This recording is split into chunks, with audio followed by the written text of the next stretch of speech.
ತಸ್ಯೈ ದಿಶೆ ಸತತಮಂಜಲಿರೇಷ ನಿತ್ಯಂ ಪ್ರಕ್ಷಿಪ್ಯತೆ ಮುಖರಿತಾಲಿಯುತಪ್ರಸೂನೈಃ ಜಾಗರ್ತಿ ಯತ್ರ ಭಗವಾನ್ ಗುರುಚಕ್ರವರ್ತಿ ಸೃಷ್ಟಿಸ್ಥಿತಿಪ್ರಲಯಕೇಲಿಷು ನಿತ್ಯಸಾಕ್ಷಿ. ಪತಂಜಲಿ ನಮನಕ್ಕಾಗಿ ಇಲ್ಲಿ ಸನ್ನಿಹಿತರಾಗಿರುವ ಎಲ್ಲ ಯೋಗಾಸಕ್ತ ಬಂಧುಗಳೇ, ಗುರುಪೂರ್ಣಿಮೆ ತನ್ನಿಮಿತ್ತವಾಗಿ ಪತಂಜಲಿಯನ್ನು ನೆನಪಿಸಿಕೊಳ್ತಾ ಇದ್ದೀರಿ, ಪತಂಜಲಿಗೆ ಗೌರವವನ್ನು ಸಲ್ಲಿಸ್ತಾ ಇದ್ದೀರಿ.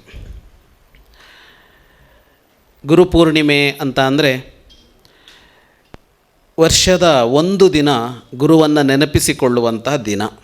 ಪ್ರತಿನಿತ್ಯ, ಪ್ರತಿ ಗಂಟೆ, ಪ್ರತಿ ಕ್ಷಣ ಏನೇನನ್ನೂ ನೆನಪಿಸಿಕೊಳ್ತಾ ಇರ್ತೀವಿ. ಮನಸ್ಸು ವರ್ತಮಾನಕ್ಕಿಂತ ಭೂತಕಾಲದಲ್ಲೇ ಹೆಚ್ಚಿರುತ್ತೆ. ನಮ್ಮ ಮನಸ್ಸು ಭವಿಷ್ಯತ್ ಕಾಲ ಬಹಳ ಕಡಿಮೆ ಇರುತ್ತೆ. ನಾಳಿನ ಬಗ್ಗೆ ಯೋಚಿಸೋದಕ್ಕಿಂತ, ಇವತ್ತಿನ ಬಗ್ಗೆ ಯೋಚಿಸೋದಕ್ಕಿಂತ ನಿನ್ನೆ ಬಗ್ಗೆಯೇ ಜಾಸ್ತಿ ಯೋಚಿಸ್ತಾ ಇರ್ತೀವಿ. ನಾವು ಅಂದ್ಕೊಂಡಿರ್ತೀವಿ ಇವತ್ತಿನ ಬಗ್ಗೆ ಹೆಚ್ಚು ಯೋಚನೆ ಮಾಡ್ತೀವಿ ಅಂತ. ಒಮ್ಮೆ ಒಂದು ಇಡೀ ದಿನ ಏನು ಯೋಚನೆ ಮಾಡಿದೆ ಅಂತ ರಾತ್ರಿ ಮಲಗುವಾಗ ನೋಡಿ, ಹಳೇದೇ ಹಳಬರು ಯಾರೋ ಬಂದಿರ್ತಾರೆ, ಅವರೇನೋ ಅಂದಿದ್ದು ನೆನಪಾಗಿರುತ್ತೆ, ಅವ್ರು ಯಾರೋ ಬಿಟ್ಟು ಹೋಗಿರ್ತಾರಲ್ಲ ಅವ್ರು ನೆನಪಾಗಿರ್ತಾರೆ, ಜಗಳ ಮಾಡಿದ್ದು ನೆನಪಾಗಿರುತ್ತೆ, ಹಳೇದೇ ನೆನಪಾಗೋದು. ಮುಂದಿನದ್ದು ಯೋಚನೆ ಬಹಳ ಕಡಿಮೆ ಇರುತ್ತೆ.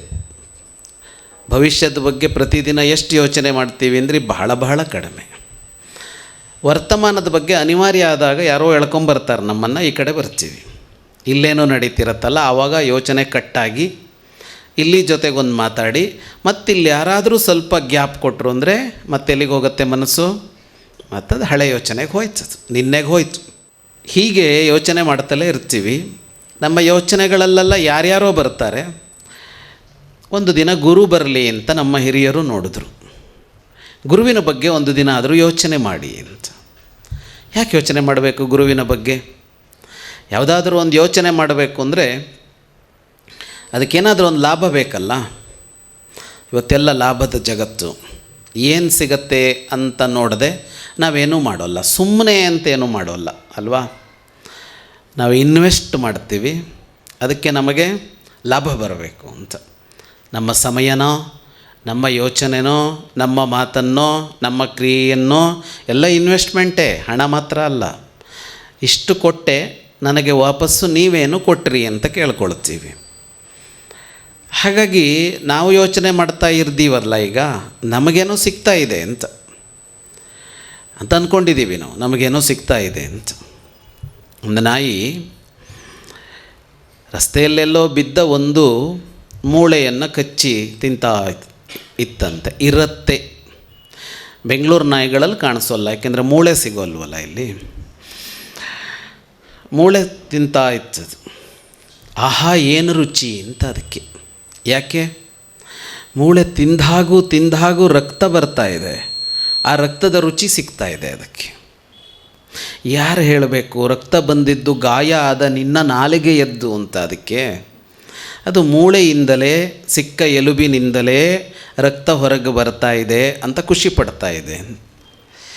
ಹಾಗೆ ನಾವು ನಮ್ಮ ಹಳೆಯ ಯೋಚನೆಗಳಲ್ಲಿ ಖುಷಿ ಪಡ್ತಾ ಇದ್ದೀವಿ ಅಂತ ಅಂದ್ಕೊಂಡಿರುವಾಗ ಗುರುವಿನ ಬಗ್ಗೆ ಒಂದು ದಿನ ಇಡೀ ಯೋಚನೆ ಮಾಡಿ, ಪತಂಜಲಿಗೆ ಬಗ್ಗೆ ಯೋಚನೆ ಮಾಡಿ ಅಂತಂದರೆ ಯಾಕೆ ಅಂತ ಪ್ರಶ್ನೆ ಬರುತ್ತೆ.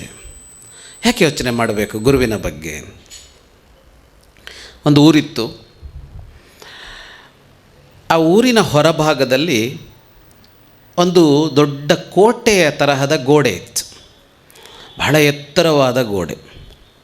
ಎತ್ತರವಾದ ಗೋಡೆ ಅಂದರೆ ಬಹಳ ಎತ್ತರವಾದ ಗೋಡೆ. ಬರ್ಲಿನ್ ಗೋಡೆ ಅಂತೆಲ್ಲ ಇತ್ತಲ್ಲ, ಮುರಿದಾಕಿದ್ರಲ್ಲ, ಅದಕ್ಕಿಂತ ಎತ್ತರವಾದ ಗೋಡೆ.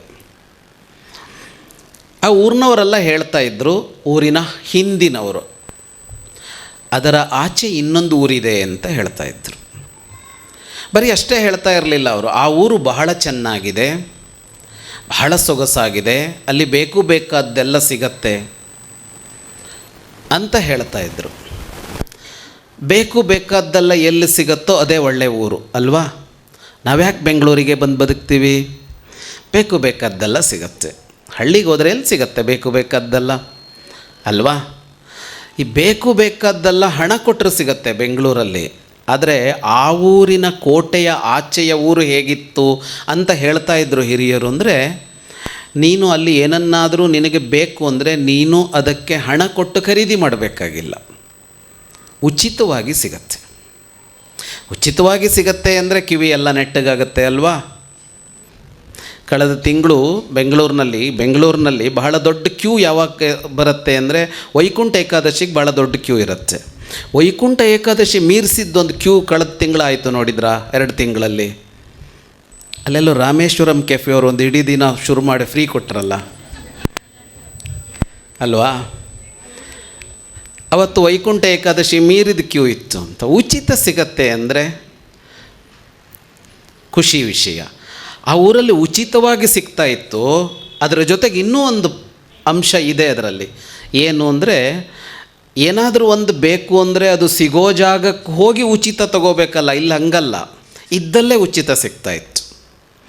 ಅಂದರೆ ಹೋಮ್ ಡೆಲಿವರಿ ಇದ್ದಲ್ಲೇ. ಇಷ್ಟಕ್ಕೆ ಮುಗಿಲಿಲ್ಲ ಆ ಊರಿನ ವೈಶಿಷ್ಟ್ಯ. ನಿಮಗೆ ಏನು ಬೇಕು ಅಂತ ಮನಸ್ಸಲ್ಲಿ ಅನ್ನಿಸಿದ ಕೂಡಲೇ ಅದು ಸಿಕ್ಕುತ್ತೆ ಅಂತ. ಅದಕ್ಕಾಗೊಂದು ಪ್ರಯತ್ನ ಮಾಡಬೇಕಾಗಿಲ್ಲ, ಎದ್ದು ಹೋಗಬೇಕಾಗಿಲ್ಲ. ಈಗ ಇದು ಬೇಕು ಅಂತ ಅನ್ನಿಸ್ತು, ಸಿಕ್ತು. ಮುಂದಿನ ಕ್ಷಣದಲ್ಲಿ ಇನ್ನೊಂದು ಬೇಕು ಅನ್ನಿಸ್ತು, ಅದು ಸಿಕ್ತು. ಹಾಗಿದೆಯಂತೆ ಗೋಡೆಯಾಚೆಯ ಊರು ಅಂತ ಹೇಳ್ತಾ ಇದ್ದರು. ಕಂಡವರು ಯಾರೋ ಹಿಂದಿನವರು ಕಂಡಿದಾರಂತೆ ಅಂತ ಹೇಳ್ತಾ ಇದ್ದರು. ಈಗ ಇರೋರು ಯಾರೂ ನೋಡಿಲ್ಲ ಅದನ್ನು. ಜನ ನಂಬಿದ್ರು. ಗೋಡೆ ಇದೆ, ಗೋಡೆ ಆಚೆಗೆ ಒಂದು ಅದ್ಭುತವಾದ ಊರಿದೆ, ಹೋಗಿ ಬದುಕಿದರೆ ಅಲ್ಲಿ ಹೋಗಿ ಬದುಕಬೇಕು ಅಂತ ನಂಬಿದ್ರು. ಯಾರೋ ಒಂದು 4-6 ಯುವಕರಿಗೆ ಒಂದು ದಿನ ಬಹಳ ಆಸಕ್ತಿ ಬಂತು. ಅಲ್ಲ, ಇದು ನಿಜಾನ ಅಂತ ಯಾಕೆ ಟೆಸ್ಟ್ ಮಾಡಬಾರದು ಅಲ್ವಾ? ಹೇಳಿದ್ದನ್ನು ಯಾಕೆ ನಂಬಬಾರದು ಅಲ್ವಾ? ಹಾಗೆ ಹೇಳಿದ್ದನ್ನು ನಂಬುವ ಕಾಲ ಅಲ್ಲ ನಮ್ಮದು. ಯಾರಾದರೂ ಏನಾದರೂ ಹೇಳಿದರೆ ಹೌದಾ ಅಲ್ವಾ ಅಂತ ಪರೀಕ್ಷಿಸಿಯೇ ನಂಬೋರು ನಾವು. ಅವ್ರಿಗೆ ಅನ್ನಿಸ್ತು ಸುಳ್ಳಿರಬಾರದು. ಯಾಕೆ? ಸತ್ಯ ಇದ್ದರೆ ಆಚೆ ಕಡೆ ಹೋಗಿ ಬದುಕಬಾರ್ದು. ಯಾಕೆ? ಇದೇ ಊರಲ್ಲಿ ಯಾಕಿರಬೇಕು, ಇದ್ದೂರಲ್ಲೇ ಯಾಕಿರಬೇಕು ಅಂತ. ಒಬ್ಬ ಸುಭಾಷಿತಕಾರ ಹೇಳ್ತಾನೆ, ಇದ್ದೂರಲ್ಲೇ ಬದುಕೋದು ದಡ್ಡತನ ಅಂತ. ಒಳ್ಳೆ ಊರಿದೆಯಾ ನೋಡಿ ಇನ್ನು ಅಂತ, ಒಳ್ಳೆ ಊರಿದೆಯಾ ನೋಡಿ ಅಂತ. ಒಂದು ಜನ್ ಕಥೆ ಇದೆ. ಒಬ್ಬ ಜನ್ ಗುರುವಿನ ಬಳಿಗೆ ಒಬ್ಬ ಬಂದ ಶಿಷ್ಯ, ಹಳೆ ಶಿಷ್ಯ. 2 ಶಿಷ್ಯರು ಬಂದರು ಒಂದಿನ. ಒಬ್ಬ ಶಿಷ್ಯ ಹೇಳಿದ್ನಂತೆ, ಗುರುಗಳೇ, ನಾನು ನನ್ನೂರು ಬಿಟ್ಟು ಇನ್ನೊಂದು ಊರಿಗೆ ಹೋಗ್ತಾ ಇದ್ದೀನಿ. ಗುರು ಯಾಕೆ ಅಂತ ಕೇಳಿದ್ರು. ಅವನು ಹೇಳ್ದ, ಆ ಊರು ನನ್ನೂರಿಗಿಂತ ಚೆನ್ನಾಗಿದೆ, ಅದಕ್ಕೆ ಹೋಗ್ತಾ ಇದ್ದೀನಿ. ಗುರು ಅಂದರು, ನೀನೇನು ಹೋಗಬೇಕಾಗಿಲ್ಲ, ಆ ಊರು ನಿನ್ನೂರೇ, ಅಲ್ಲಿ ಬೇರೆ ಏನೂ ಇಲ್ಲ. ಇನ್ನೊಬ್ಬ ಹೇಳ್ದ, ನಾನು ನನ್ನ ಊರಲ್ಲೇ ಬದುಕು ಮಾಡೋದು ಸಂಪೂರ್ಣ ಅಂತ ತೀರ್ಮಾನ ಮಾಡಿದ್ದೀನಿ ಗುರುಗಳೇ. ಯಾಕೆ ಅಂತ ಕೇಳಿದ್ರು. ಇಲ್ಲ, ನನ್ನೂರೇ ಚೆನ್ನಾಗಿದೆ. ಗುರುಗಳು ಹೇಳಿದರು, ಇಲ್ಲ, ಬೇರೆ ಊರಿಗೆ ಹೋಗು, ಆ ಊರು ನಿನ್ನೂರು ಥರನೇ ಇದೆ ಅಂತ. ಹಾಗೆ ನಮ್ಮೂರು ಥರ ಇಲ್ಲದೇ ಇರುವ ಹೊಸ ಊರು ಹುಡ್ಕೊಂಡು ಹೋಗ್ತೀವಲ್ಲ, ನೋಡಿಬಿಡೋಣ ಅಂತ 4 ಜನಕ್ಕೆ ಅನ್ನಿಸಿದ್ದು ಸಾಹಸ ಪ್ರವೃತ್ತಿ ಇರುವವರು. ಆ ಕಡೆ ಹೋಗಿ ನೋಡೋಣ ಅಂತ ಅನ್ನಿಸ್ತು. ಕೋಟೆ ಗೋಡೆ ಏರೋದಕ್ಕೆ ಪ್ರಯತ್ನ ಪಟ್ಟರು. ಬಹಳ ಕಷ್ಟ. ಅದಕ್ಕೆ ಮೆಟ್ಟಿಲಿಲ್ಲ, ವಿಮಾನ ಹೆಲಿಕಾಪ್ಟ್ರು ಎಲ್ಲ ಇದ್ದ ಕಾಲ ಅಲ್ಲ, ಪ್ಯಾರಾಶೂಟ್ ಇರಲಿಲ್ಲ. ಏರಿಯೇ ಹೋಗಬೇಕು. ಏರೋದು ಹೀಗೆ ನೇರವಾಗಿದ್ದರೆ, ಲಂಬವಾಗಿದ್ದರೆ ಏರ್ಕೊಂಡು ಹೋಗೋದಕ್ಕಾಗೋಲ್ಲ, ಜಾರತ್ತೆ. ಅದಕ್ಕೇನೋ ಅದು ಸ್ವಲ್ಪ ಹೀಗಿದ್ದರೆ ಏರ್ಬೋದು. ಈ ಗೋಡೆ ಹೀಗಿತ್ತು. ಆದರೂ ಕಷ್ಟಪಟ್ಟು ಹೇಗೋ ಏನೇನೋ ಸಾಧನ ಮಾಡಿಕೊಂಡು ಏರಿದರು. ಒಬ್ಬ ಕಾಲು ಭಾಗ ಹೋಗುವಾಗಲೇ ಕೆಳಗೆ ಬಿದ್ದು ಕಾಲು ಮುರ್ಕೊಂಡ. ಇನ್ನೊಬ್ಬ ಅರ್ಧ ಭಾಗದವರಿಗೆ ಹೋಗಿ ಇನ್ನಾಗೋಲ್ಲ ಅಂತ ವಾಪಸ್ ಬಂದ. 2 ಜನ ಮೇಲೆ ಏರಿದರು. ಮೇಲೆ ಹೋಗಿ ನಿಂತು ನೋಡಿದ್ರು ಆ ಕಡೆ ಏನಿದೆ ಅಂತ. ಎಂಥ ಅದ್ಭುತವಾದ ಊರಿತ್ತು ಆ ಕಡೆಯಲ್ಲಿ. ನಿಜವಾಗಿಯೂ ಅದ್ಭುತವಾದ ಊರೇ. ಇಲ್ಲಿಯವರೆಗೆ ಆ ಊರಿನ ಹಿರಿಯರು ಏನು ವರ್ಣನೆ ಮಾಡ್ತಾಯಿದ್ರೋ ಅದಕ್ಕಿಂತ ಚಂದವಾದ ಊರಿದೆ ಅಲ್ಲಿ. ಅಲ್ಲಿ ರೋಗ ಇಲ್ಲ, ಅಲ್ಲಿ ಕಷ್ಟ ಇಲ್ಲ, ಅಲ್ಲಿ ನಷ್ಟ ಇಲ್ಲ, ಅಲ್ಲಿ ಊಟಕ್ಕಾಗಿ ಉದ್ಯೋಗ ಮಾಡಬೇಕಾಗಿಲ್ಲ, ಅಲ್ಲಿ ಜಗಳ ಇಲ್ಲ. ನಂದಿಷ್ಟು 60, 40, 80, 100 ಅಂತೆಲ್ಲ ಏನೂ ಇಲ್ಲ.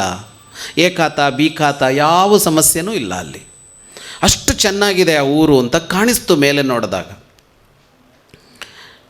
ಒಬ್ಬ ನೋಡುತ್ತಲೇ ಆ ಕಡೆ ಹಾರಿಬಿಟ್ನಂತೆ, ಇನ್ನು ಈ ಊರಿಗೆ ಬರೋಲ್ಲ, ಆಚೆ ಊರಲ್ಲೇ ಬದುಕ್ತೀನಿ ಅಂತ.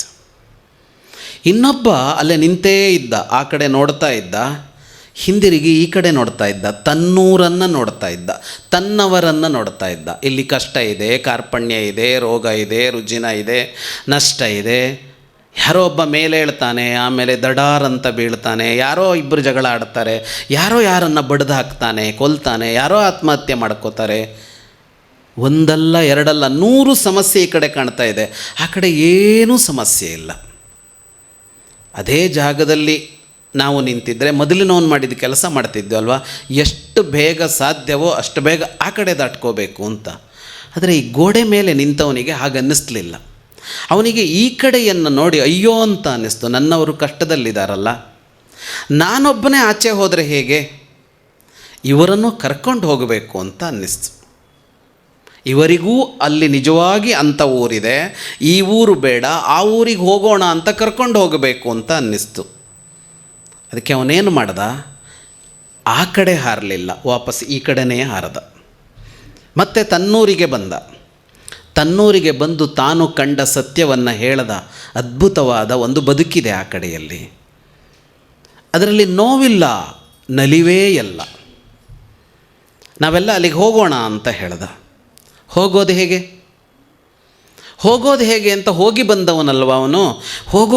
ಹೋಗೋದಕ್ಕೆ ಎಷ್ಟು ದಾರಿಗಳಿವೆ, ಎಷ್ಟು ಪ್ರಯತ್ನಗಳಿವೆ, ಎಷ್ಟು ಮಾರ್ಗಗಳಿವೆ, ಎಷ್ಟು ಸಾಧನಗಳಿವೆ ಅಂತೆಲ್ಲ ಹೇಳ್ದ. ಹೀಗೀಗೆಲ್ಲ ಹೋಗ್ಬೋದು ಆ ಊರಿಗೆ, ಒಂದೇ ಥರ ಅಲ್ಲ.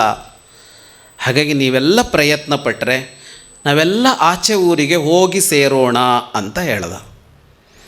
ಮೇಲೆ ಹೋಗಿ ನಿಂತು ಆಚೆ ಎದ್ದನ್ನು ಕಂಡು ಆಚೆ ಹೋಗಿ ಸೇರಿದನಲ್ಲ, ಅವನು ಜ್ಞಾನಿ.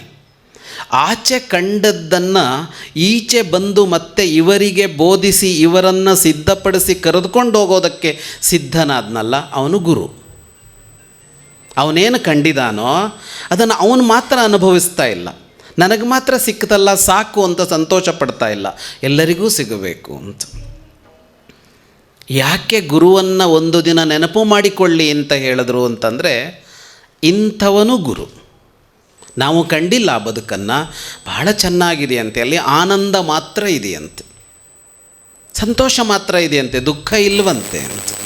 ನಮ್ಮ ಬದುಕು ಹಾಗಿಲ್ಲ, ನಮ್ಮಲ್ಲಿ ಎಲ್ಲವೂ ಎರಡೆರಡು, ಇಲ್ಲಿ ದ್ವಂದ್ವ, ಹಗಲಾಗತ್ತೆ ರಾತ್ರಿನೂ ಆಗತ್ತೆ. ಏನೂ ಕಾಣಿಸೋಲ್ಲ, ಕತ್ತಲೆ ಅಂತ ಅಳ್ತಾ ಕೂತ್ರೆ ತಾನಾಗಿ ಸೂರ್ಯ ಮೂಡ್ತಾನೆ, ಬೆಳಕು ಬರುತ್ತೆ. ಹಸಿವಾಗತ್ತೆ, ಮುಗಿದೋಯ್ತ ಬದುಕು, ಇಲ್ಲ ಹೊಟ್ಟೆ ತುಂಬಿಸೋದಕ್ಕೆ ಬೇರೆ ಏನೋ ಇದೆ, ಹೊಟ್ಟೆ ತುಂಬತ್ತೆ. ಹೊಟ್ಟೆ ತುಂಬಿತು, ಇನ್ನೇನೂ ಇಲ್ಲ ಬದುಕಲ್ಲಿ ಅಂದ್ಕೊಂಡ್ರೆ, ಮೊದಲೆಲ್ಲ 6 ಗಂಟೆಗೊಂದು ಸಲ ಹಸಿವಾಗ್ತಿತ್ತು, ಈಗ 2 ಗಂಟೆಗೊಂದು ಸಲ ಹಸಿವಾಗತ್ತೆ ನಮಗೆ ಅಲ್ವಾ. ಅದೂ ಜಾಸ್ತಿ ಆಯ್ತು, ನಾವು 1 ಅವರಿಗೆ ಹಸಿವಾಗತ್ತೆ ಈಗ ಅಲ್ವಾ, ಗಂಟೆಗೊಂದು ಸಲ ತಿಂತಾ ಇರ್ತೀವಲ್ಲ. ಮತ್ತೆ ಹಸಿವು, ಮತ್ತೆ ಊಟವೂ ಇದೆ ಅಲ್ವಾ. ಏನೋ ಸಿಕ್ತು ಅಂತ ಅಂದುಕೊಂಡ್ರೆ ನಾಳೆ ಇಲ್ಲ, ಕಳೆದೋಯ್ತದು. ನಾಳೆ ಇಲ್ಲ, ಹೋಯ್ತಾ ಹಾಗಿದ್ರೆ, ಇಲ್ಲ ನಾಡಿದ್ದು ಮತ್ತೇನೋ ಸಿಗತ್ತೆ ಅಂತ ಹೊಸ ಬಟ್ಟೆ ತೊಗೊಂಡ್ವಿ, ಸ್ವಲ್ಪ ದಿವಸ ಹಾಕಿದ್ವಿ, ಹಾಳಾಯಿತು.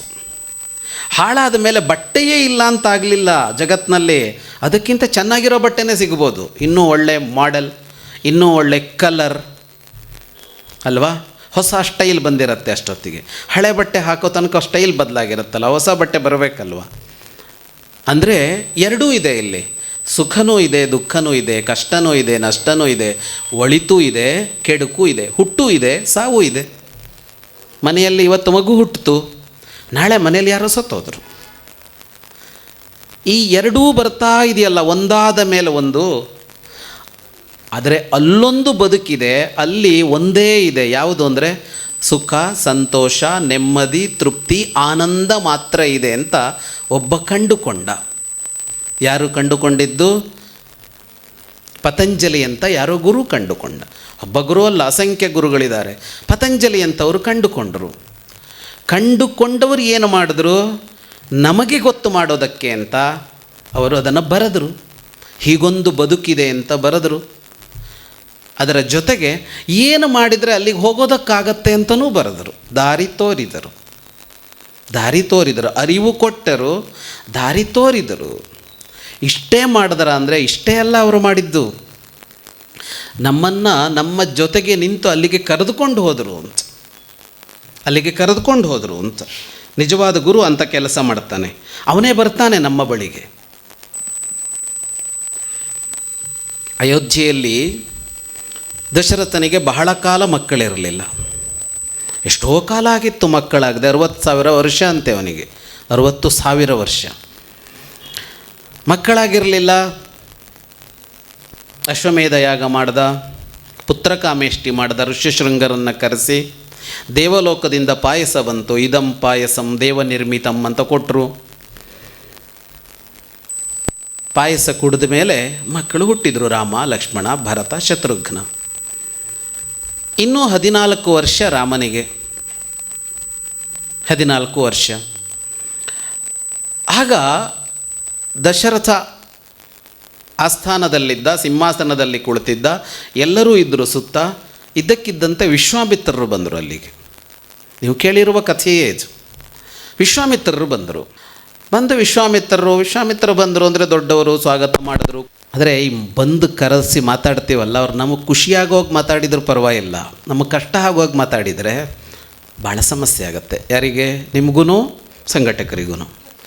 ಮೈಕೇನೋ ಕೊಟ್ಟರು ವಿಶ್ವಾಮಿತ್ರರಿಗೆ. ವಿಶ್ವಾಮಿತ್ರರು ಮಾತಾಡಿದ್ದು ಅರಗಿಸ್ಕೊಳ್ಳೋದು ಕಷ್ಟ ಆಯಿತು ದಶರಥನಿಗೆ. ಖುಷಿ ಕೊಡೋ ವಿಷಯ ಹೇಳಲಿಲ್ಲ ಅವರು. ಏನಂದರು ಅಂದರೆ, ನಾನೊಂದು ಯಾಗ ಮಾಡ್ತಾಯಿದ್ದೀನಿ. ಆ ಯಾಗಕ್ಕೆ ರಾಕ್ಷಸರಿಂದ ಪೀಡೆ ಇದೆ, ಸಮಸ್ಯೆ ಇದೆ. ರಾಕ್ಷಸರು ಬಂದು ಆ ಯಾಗ ನಡೆಯೋಕ್ಕಾಗದೇ ಇರುವಂಥ ಕಷ್ಟ ಎಲ್ಲ ಕೊಡ್ತಾರೆ. ಯಾಗಕ್ಕೆ ರಕ್ಷಣೆ ಬೇಕು.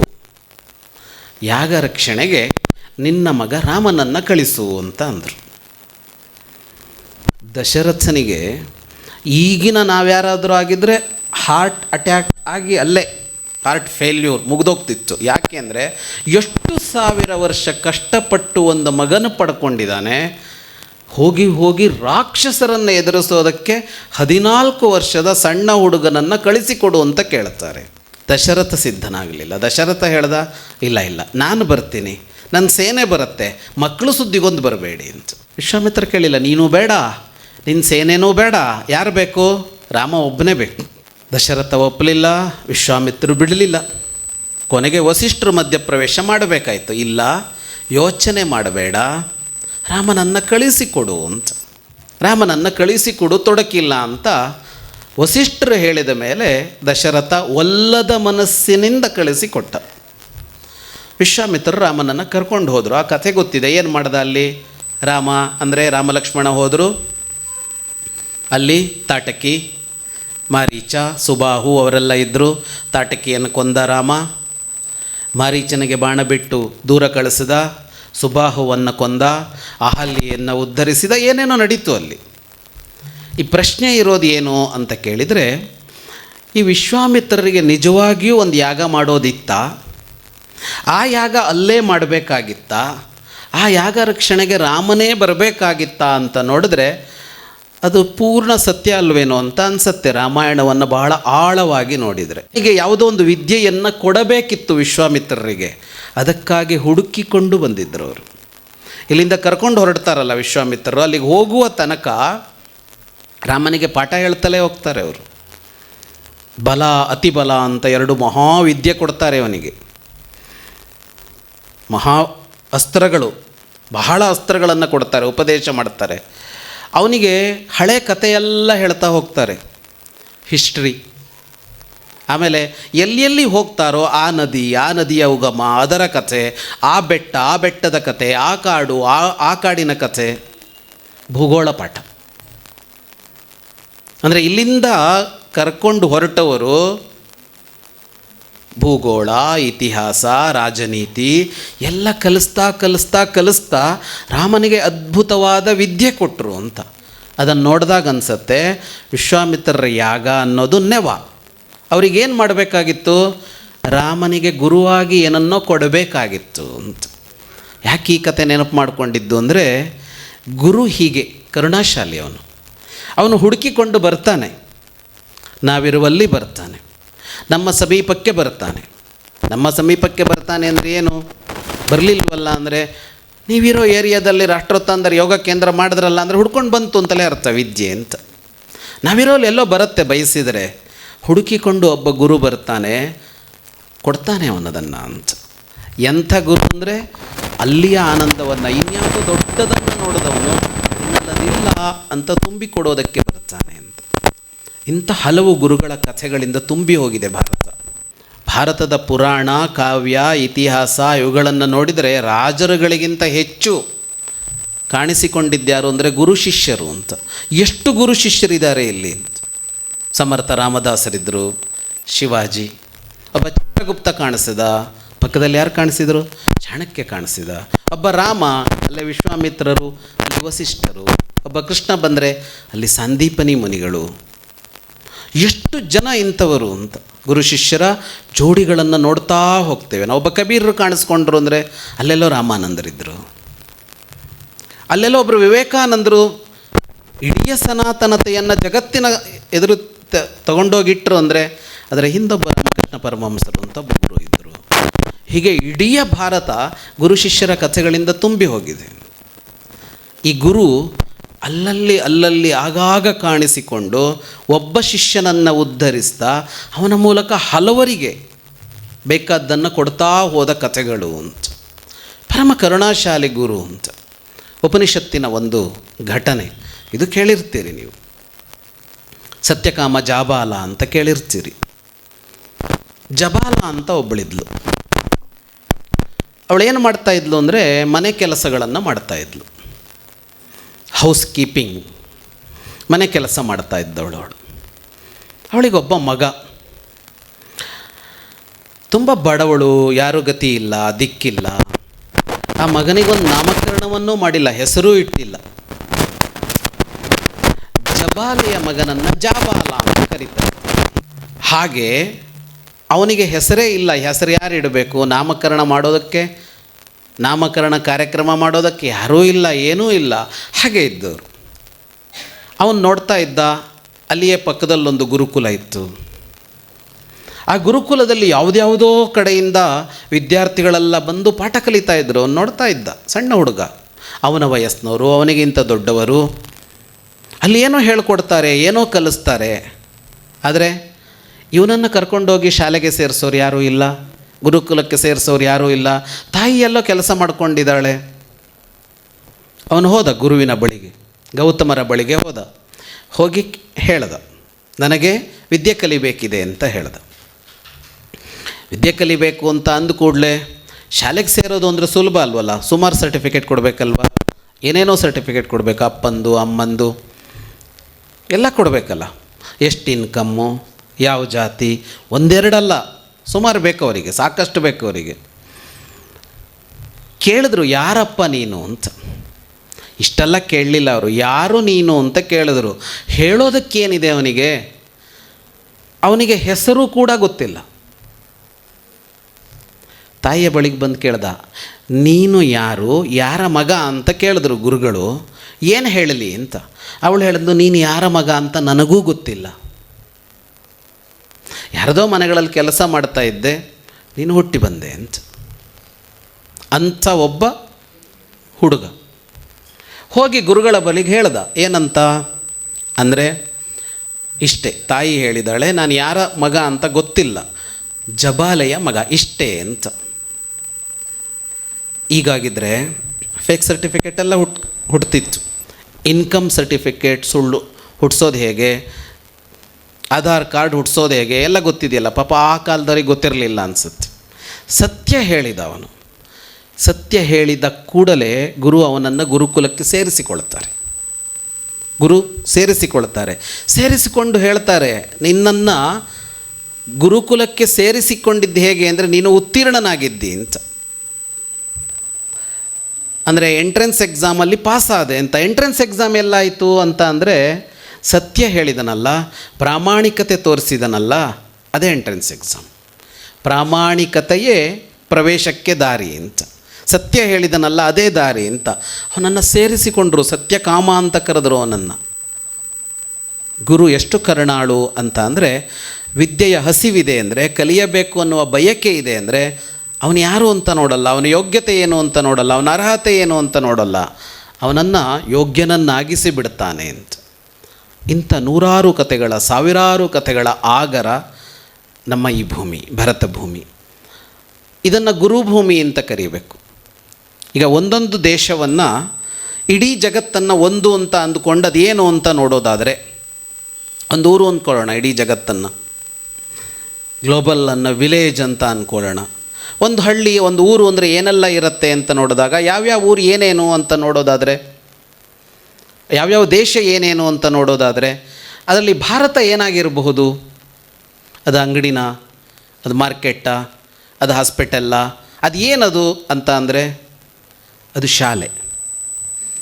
ಭಾರತ ಜಗತ್ತಿನ ಶಾಲೆ, ಭಾರತ ಜಗತ್ತಿನ ಪಾಠಶಾಲೆ. ಹಾಗಾಗಿಯೇ ಭಾರತವನ್ನು ಏನಂತ ಕರೆದರು ಅಂದರೆ ಜಗದ್ಗುರು ಭಾರತ ಅಂತ ಕರೆದರು. ಏತದ್ದೇಶ ಪ್ರಸೂತಸ್ಯ ಸಕಾಶಾತ್ ಅಗ್ರಜನ್ಮನಃ ಸ್ವಂ ಚರಿತ್ರಂ ಶಿಕ್ಷೇರನ್ ಪೃಥಿವ್ಯಾಂ ಸರ್ವಮಾನವಾಹ. ಇಲ್ಲಿ ಬಂದು ಕಲಿತುಕೊಂಡು ಹೋಗಿ ಅಂತ ಕಲಿಸುವ ಸ್ಥಾನ ಇದು. ಹಾಗಾಗಿ ಭಾರತದ ಕಣಕಣದಲ್ಲೂ ಗುರುತ್ವ ಇದೆ, ಭಾರತದ ಕಣಕಣದಲ್ಲೂ ಶಿಷ್ಯತ್ವ ಇದೆ. ಇಲ್ಲಿ ಕಲಿಯುವವ, ಕಲಿಸುವವ ಮತ್ತು ಕಲಿಕೆ, ಇದೇ ಭಾರತ ಅಂತ. ಹಾಗಾಗಿ ಭಾರತವನ್ನು ಜಗದ್ಗುರು ಅಂತ ಕರೆದರು. ಭಾರತ ಜಗದ್ಗುರು ಆಗಿತ್ತು, ಮತ್ತೆ ಜಗದ್ಗುರು ಮಾಡಬೇಕಾಗಿದೆ. ಮಾಡಬೇಕು ಅಂದರೆ ಏನಾಗಬೇಕು? ಈ ಗುರು ಶಿಷ್ಯ ಪರಂಪರೆ ಇದೆಯಲ್ಲ, ಅದನ್ನು ಉಳಿಸಿ ಬೆಳೆಸಬೇಕು. ಉಳಿಸಿ ಬೆಳೆಸುವಾಗ ಗುರು ಯಾರು, ಎಷ್ಟು ಗುರುಗಳಿದ್ದಾರೆ, ಅವರೇನು ಮಾಡಿದ್ರು ಅನ್ನೋದು ನಮಗೆ ಗೊತ್ತಾಗಬೇಕು. ಗೊತ್ತಿದೆ, ಆದರೆ ಆರಂಭದಲ್ಲಿ ನೆನಪಿಸಿಕೊಂಡವಲ್ಲ, ನಾವು ನೆನಪು ಮಾಡಿಕೊಳ್ಳೋದಿಲ್ಲ. ನಮ್ಮ ಯೋಚನೆಯಲ್ಲಿ ಗುರು ಇಲ್ಲ, ನಮ್ಮ ಯೋಚನೆಯಲ್ಲಿ ಗುರುತ್ವ ಇಲ್ಲ ಅಂತಂದಾಗ ಗುರುವನ್ನು ನೆನಪಿಸಿಕೊಳ್ಳಬೇಕು. ನೆನಪಾದಾಗ ಒಂದು ಭಾವ ಹುಟ್ಟತ್ತೆ. ಒಂದು ವ್ಯಕ್ತಿ ನಮಗೆ ನೆನಪಾದರೆ ನಮ್ಮ ಮನಸ್ಸಲ್ಲಿ ಒಂದು ಭಾವ ಹುಟ್ಟತ್ತಲ್ವ. ಯಾರೋ ಹಿರಿಯರು, ಯಾರೋ ಉಪಕಾರ ಮಾಡಿದವರು, ತಂದೆ ತಾಯಿ, ಗೆಳೆಯರು, ಕಷ್ಟ ಕೊಟ್ಟವರು, ಯಾರ್ಯಾರೋ ಬಂದಾಗ ಅವರ ಬಗ್ಗೆ ಒಂದು ಭಾವವೂ ಹುಟ್ಟತ್ತೆ. ಹೆಸರು ನೆನಪಾದೊಡನೆ ಅವರ ಕುರಿತಾದ ಒಂದು ಭಾವ ಹುಟ್ಟತ್ತಲ್ಲ, ಹಾಗೆ ಗುರುವಿನ ನೆನಪಾದೊಡನೆ ಯಾವ ಭಾವ ಹುಟ್ಟತ್ತೆ ಅಂದರೆ ವಂದಿಸಬೇಕು ಅಂತ ಅನ್ನಿಸುತ್ತೆ, ನಮಿಸಬೇಕು ಅಂತ ಅನ್ನಿಸುತ್ತೆ. ಯಾಕೆಂದರೆ ದೊಡ್ಡವ ನೀನು ಅಂತ, ನೀನು ಕೊಟ್ಟ ಬದುಕು ಇದು, ನೀನು ಕೊಟ್ಟ ಬಾಳು ಇದು, ನಿನಗೆ ನಮಿಸಬೇಕು ಅಂತ ಅನ್ನಿಸುತ್ತೆ. ಹಾಗಾಗಿ ಗುರುಪೂರ್ಣಿಮೆ ಅದು ಗುರುವನ್ನು ನೆನಪಿಸಿಕೊಳ್ಳುವ, ನೆನಪಾದೊಡನೆ ಉಂಟಾಗುವ ಭಾವ ಇದೆಯಲ್ಲ, ನಮಿಸುವಂತಹ ಒಂದು ಕಾರ್ಯ ಅದು. ಯೋಗ ಕಲಿತಾ ಇದ್ದೀರಿ. ಯೋಗವನ್ನು ಈ ಜಗತ್ತಿಗೆ ತಂದುಕೊಟ್ಟವರು ಯಾರು ಅಂದರೆ ಪತಂಜಲಿಗಳು. ಹಾಗಾಗಿ ಅವರನ್ನು ನೆನಪಿಸುವ, ಅವರಿಗೆ ನಮಿಸುವ ಕಾರ್ಯವನ್ನು ಸಾರ್ಥಕವಾಗಿ ಮಾಡಿದ್ದೀರಿ ಅಂತ ಹೇಳ್ತಾ, ನಿಮ್ಮ ಯೋಗದ ಬದುಕು ಬಹಳ ಸುಖವಾಗಿರಲಿ, ಹಸನಾಗಿರಲಿ, ಆನಂದಮಯವಾಗಿರಲಿ ಅಂತ ಹಾರೈಸ್ತಾ ನನ್ನ ಮಾತುಗಳನ್ನು ಮುಕ್ತಾಯ ಮಾಡಿಸ್ತೇನೆ. ನಮಸ್ಕಾರ.